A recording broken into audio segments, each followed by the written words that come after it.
Assalamualaikum warahmatullahi wabarakatuh. Video ini dibuat untuk menyelesaikan salah satu tugas dalam mata kuliah Kajian Hukum Ekonomi Syariah di Negara-negara Muslim dengan dosen pengampu Ibu Apik Anitasari, Intan Saputri, SHMH.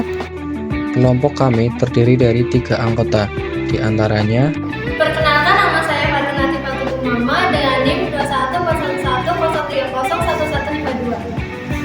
Nama saya Mufid Mausul dengan NIM 2017-3011-37.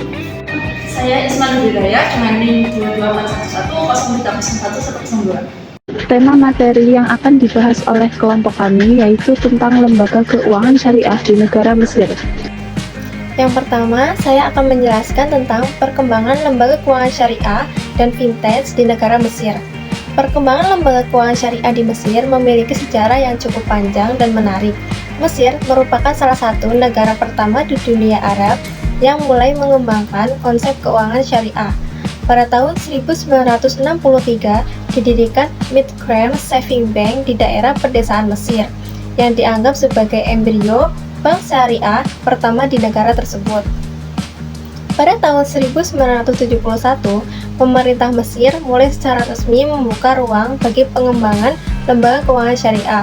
Pada tahun 1977, didirikan Bank Pembangunan Islam atau Islamic Development Bank yang berkantor pusat di Jeddah. Pemerintah Mesir mengeluarkan Undang-Undang Nomor 97 Tahun 1987 yang memberikan landasan hukum bagi bank-bank syariah untuk beroperasi.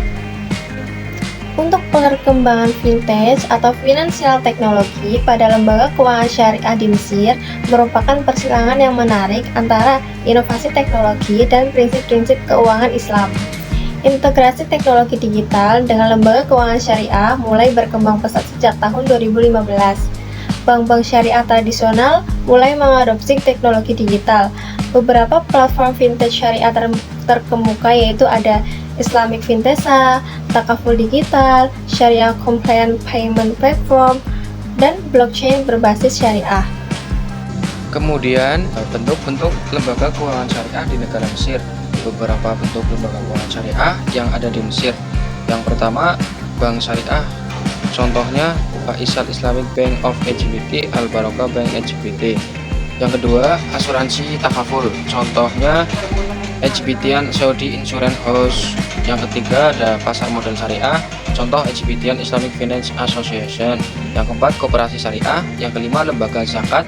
Yang keenam, lembaga wakaf. Yang ketujuh, ada perusahaan pembiayaan syariah.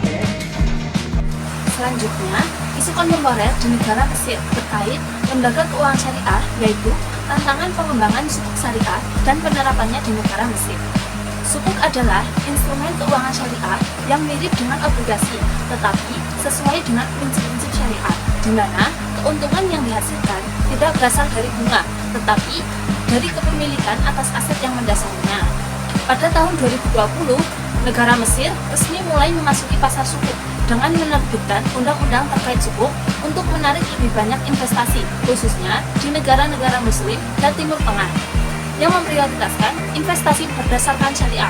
Ini merupakan langkah penting karena sebelumnya negara Mesir kurang memiliki kerangka regulasi yang jelas terkait dengan penerbitan sukuk.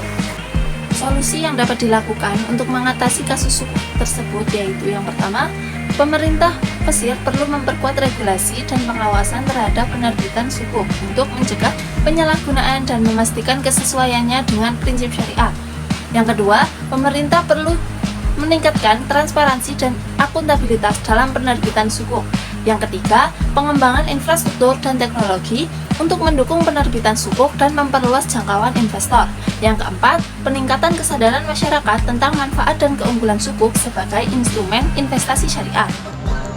Pesan dan kesan saya selama 1 semester yaitu saya jadi tahu tentang lembaga keuangan syariah di dunia, terus tentang perekonomian di dunia, dan selama 1 semester di kelas pembelajarannya itu sangat efektif dan menyenangkan. Terima kasih. Ketika pertama kali mempelajari lembaga keuangan syariah di negara Mesir, saya menghadapi kompleksitas yang cukup menarik. Sudah pasti ya, karena beda negara yang juga mempengaruhi bedanya perkembangan lembaga keuangan syariahnya. Namun, Strategi pembelajaran yang Ibu dosen pengampu yaitu Ibu Apik sangat menarik dan mengasah kreativitas. Contohnya, membuat mind mapping itu sehingga proses pembelajaran tidak membosankan dan cukup memberi pemahaman di setiap subbabnya.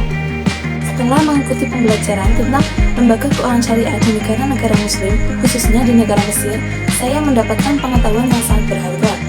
Apalagi dengan cara mengajar ibu dosen yang aktif dan kreatif, pembelajaran ini membuka wawasan saya tentang pentingnya lembaga keuangan syariah dalam menciptakan sistem keuangan yang adil dan berkelanjutan. Saya berharap dapat menjadi bagian dari perubahan positif dalam industri keuangan syariah di masa depan.